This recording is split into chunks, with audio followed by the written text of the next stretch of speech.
Hi നമസ്കാരം. വാസ്തുവിദ്യത്തിൻ്റെ മറ്റൊരു അധ്യായത്തിലേക്ക് വീണ്ടും സ്വാഗതം.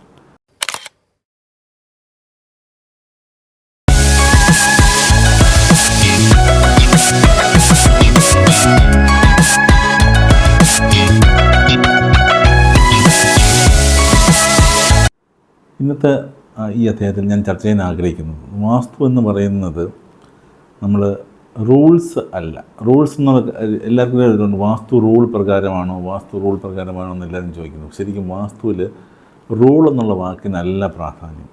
വാസ്തുവിൽ റെലവൻസ് എന്നുള്ള വാക്കിനാണ് പറയുന്നത്. റെലവൻസ് എന്ന് പറയുന്നത് ഇപ്പോൾ ഒരു വീട് എന്ന് പറയുന്നത് നമ്മൾ ഡിസൈൻ ചെയ്യുമ്പോൾ ആ വീട് ഉപയോഗിക്കുന്നത് ആരാണ്, അവരെന്താണ് ചെയ്യുന്നത്, അവരുടെ ലൈഫിൻ്റെ പർപ്പസ് എന്താണ്, ഇതൊക്കെ നോക്കിയിട്ടാണ് നമ്മളൊരു വാസ്തു ഒരു വീടിനെ ഡിസൈൻ ചെയ്യാനായിട്ട് നമ്മളോട് പറയുന്നത്. ഇങ്ങനെയുള്ള കണ്ടീഷൻസ് നോക്കിയിട്ടാണ് ആരാണ് ആ വീട് ഉപയോഗിക്കുന്നത്, അല്ലെങ്കിൽ ആരാണ്. ഇപ്പോൾ നമുക്കിപ്പോൾ ഈ കൊമേഴ്ഷ്യൽ വേൾഡിൽ ചിലപ്പോൾ ഒരു വീട് നിർമ്മിക്കുമ്പോൾ ഒരു ബിൽഡറിനെ സംബന്ധിച്ചോളം അത് വാങ്ങിക്കുന്നത് ആരാണെന്ന് ആദ്യമേ അവർ ഐഡൻറ്റിഫൈ ചെയ്യണമെന്നില്ല. പിന്നെ ഒരാൾ വാങ്ങിക്കുന്നപ്പോൾ ഒരു കോമൺ സെറ്റ് ഓഫ് ഒരു ക്രൗഡിനെ ബേസ് ചെയ്തിട്ടായിരിക്കും അവരുടെ ഡിസൈൻ കാര്യങ്ങളൊക്കെ വരുന്നത്. പക്ഷേ നമുക്കൊരു വീട് ഇൻഡിവിജ്വലി ചെയ്യുന്ന സമയത്ത്, പ്രത്യേകിച്ച് എൻ്റെ മുമ്പിലേക്ക് ഒരു ഡിസൈൻ വരുമ്പോൾ ഞാൻ ആ ആളുടെ ഒരു ഹിസ്റ്ററി, ആ ആൾ എന്താണ് ചെയ്യുന്നത്, അവരുടെ ഒരു വർക്കിൻ്റെ സ്വഭാവം എങ്ങനെയാണ്, ഒരു ദിവസം വീട്ടിൽ എത്ര സമയം ഒരു വീട്ടിൽ ചിലവഴിക്കും, ഇങ്ങനെയൊക്കെയുള്ള ഒരുപാട് കാര്യങ്ങൾ ബേസ് ചെയ്തിട്ടാണ് നമ്മളൊരു വീടിൻ്റെ ഡിസൈൻ നമ്മൾ തയ്യാറാക്കുന്നത്. അപ്പോൾ അതുകൊണ്ട് ഞാൻ ഈ ഒരു ടോപ്പിക്ക് ഡിസ്കസ് ചെയ്യുമ്പോൾ എനിക്ക് നിങ്ങളോട് ഷെയർ ചെയ്യാൻ ആഗ്രഹമുള്ള ഒരു കാര്യം എന്ന് പറഞ്ഞാൽ സമരാങ്കണ സൂത്രധാര എന്ന് പറയുന്ന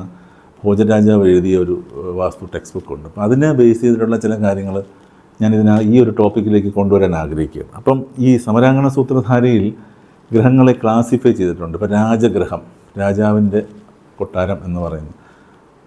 വാണിഗ്രഹം എന്ന് പറയുന്നത് ഈ ഒരു ബിസിനസ് മാൻ്റെ വീട്. ഗുരുഗ്രഹം, ടീച്ചേഴ്സ് അല്ലെങ്കിൽ അഡ്വൈസേഴ്സ് താമസിക്കുന്ന സ്ഥലം.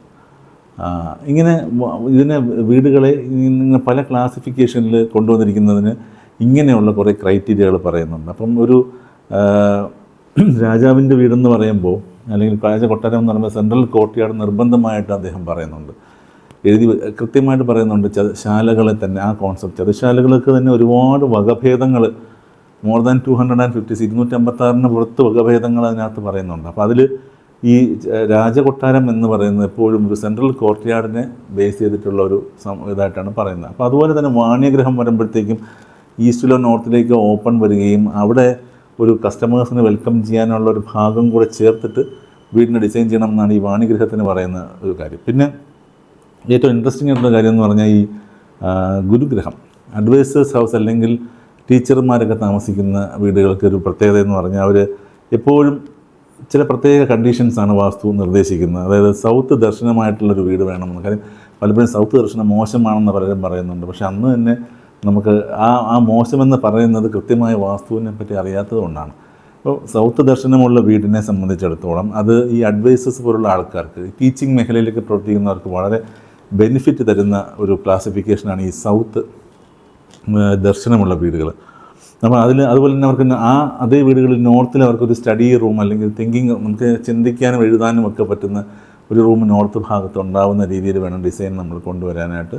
പിന്നെ അതുപോലെ തന്നെ ആ വീട്ടിനൊരു പ്രത്യേകത പറഞ്ഞാൽ സൈലൻറ്റ് സോൺസ് എന്ന് പറയും. അതായത് അധികം ശബ്ദങ്ങൾ കടന്നു വരാത്ത സ്ഥലങ്ങൾ അത്തരം ഗ്രഹങ്ങളിൽ നിർദ്ദേശിക്കുന്നുണ്ട്. വേറൊന്നിനുമല്ല, ഒരു മെൻ്റൽ ക്ലാരിറ്റിക്ക് വേണ്ടിയിട്ടാണ്, ഡിസ്റ്റർബൻസ് ഫ്രീ ആയിട്ടുള്ള അറ്റ്മോസ്ഫിയർ കിട്ടാൻ വേണ്ടിയിട്ടാണ് ഈ സൈലൻറ്റ് സോൺസ്.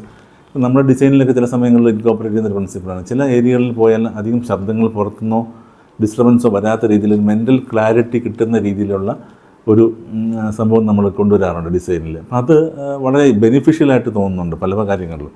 ഇങ്ങനെ വീടിൻ്റെ ഡിസൈനുമായിട്ട് ബന്ധപ്പെട്ടിന് നമ്മൾ ചിന്തിക്കുമ്പോൾ നിയമങ്ങൾക്ക് വിധേയമായിട്ട് ചെയ്യണമെന്നല്ല വാസ്തു പറയുന്നത്. റിലവൻസ്, ആർക്കാണ് അത് ഉപയോഗം, എന്താണ് ആ കാര്യത്തിന്, കാര്യത്തിന് റിലവൻസ് വെച്ചിട്ടാണ് നമ്മൾ ആ ഒരു ഫാക്ടർ അവിടെ ഇൻകോപ്പറേറ്റ് ചെയ്യുന്നത് മനസ്സിലാക്കി കൊണ്ടുവേണം നമ്മളിത് ചെയ്യാൻ. ഇത്രയും പറഞ്ഞുകൊണ്ട് ഈ വീഡിയോ അവസാനിപ്പിക്കുന്ന മറ്റൊരു നല്ല വീഡിയോ നിങ്ങൾ എത്തുന്നവരെ നന്ദി, നമസ്കാരം.